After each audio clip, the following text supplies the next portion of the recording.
Welcome to the special edition of Capitol Report with Representative Denise Dittrich. I'm your host, Matt Swenson, and this is Representative Denise Dittrich. Welcome, Denise. Thank you. It's nice to be here, Matt. Well, great. I know we came here today to talk about something that's special that happened this interim with you and your constituents.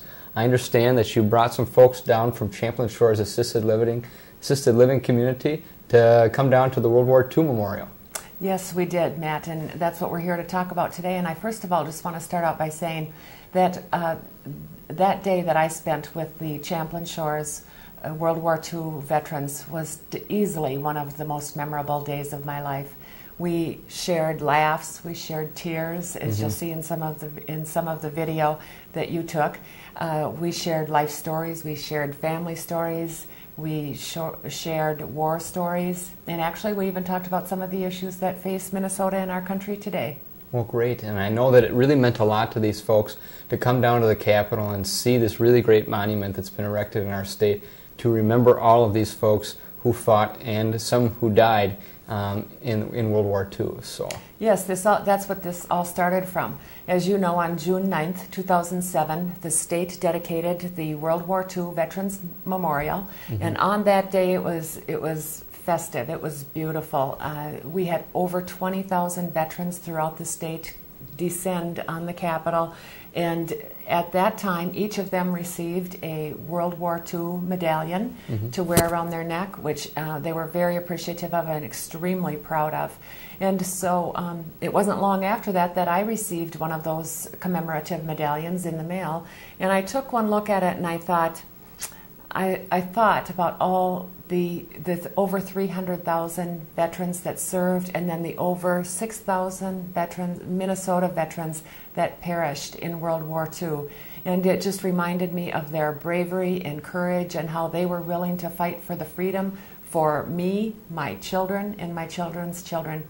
And at that point I knew that I just could not keep that medallion. I wanted to give that to a World War II veteran in Champlin.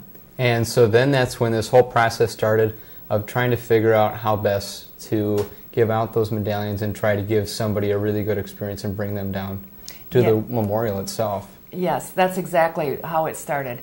And as you know, that was a group effort. There were many people who worked together to try to make that trip.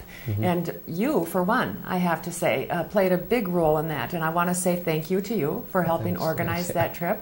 Janet Ide from Champlin Shores, she was very enthusiastic about bringing these veterans down to the memorial. We got help from the Champlin American Legion, and in fact it was the Women's Auxiliary who actually paid for the bus so that we could come down here. So it was a teamwork by a lot of people. And then actually when we talk about the medals, we can't forget the Department of Veteran Affairs. They actually scoured around the state and found enough medals for all of our vets so that when we got down to the Capitol, every single vet got one of those medals.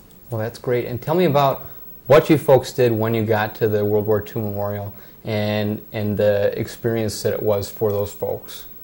Yes, that was very moving. Once we got off the bus, we came and we sat around the memorial, and I started explaining some of the symbolism of the memorial so that when they took their own individual walk throughout, they could understand what the architect was thinking in designing some of those spaces. And then we also had our own little ceremony where we handed out a medal to each one of our veterans, along with a commemorative picture the day of the dedication here at the Capitol and a certificate. Well, great. And what kind of stories can you tell me about individuals that made the trip? Was this particularly a special day for them? Did you hear that from them after this happened? Oh, I got lots of feedback, and that was the really neat part about it. One vet over and over continued to say, it is really nice to be remembered. And then I remember another comment from somebody was, you can tell that Minnesota really takes care of their veterans, which made me feel pretty good, and I think everybody in this state can feel pretty good about that comment.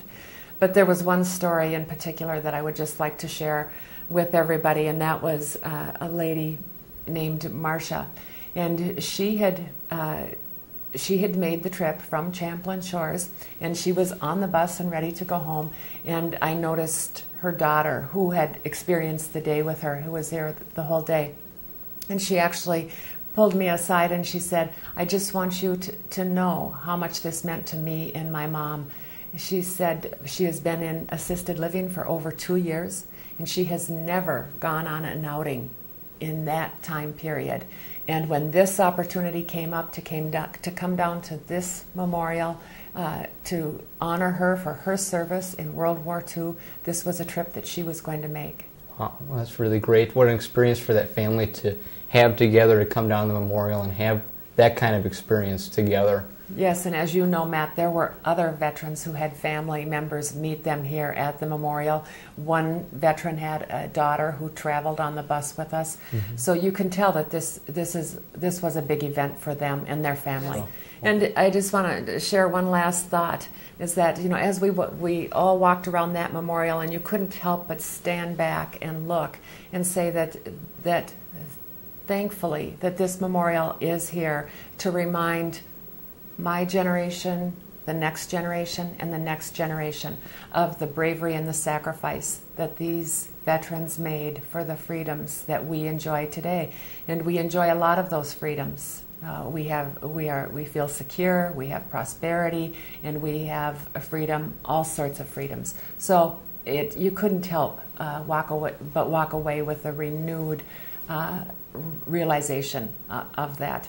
And as we made the trip back home, I got off the bus, and I knew I needed to say goodbye to those veterans. And I looked at them and said, God bless you, each one of you. Mm-hmm. And I said, this is a day that I will always remember. And they said, and we will too. Well, that's great. Well, I'm really glad to hear that, Representative Dittrich, and I'm glad that you folks could share the story with us at home.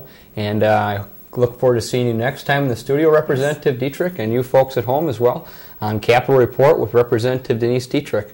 Take care.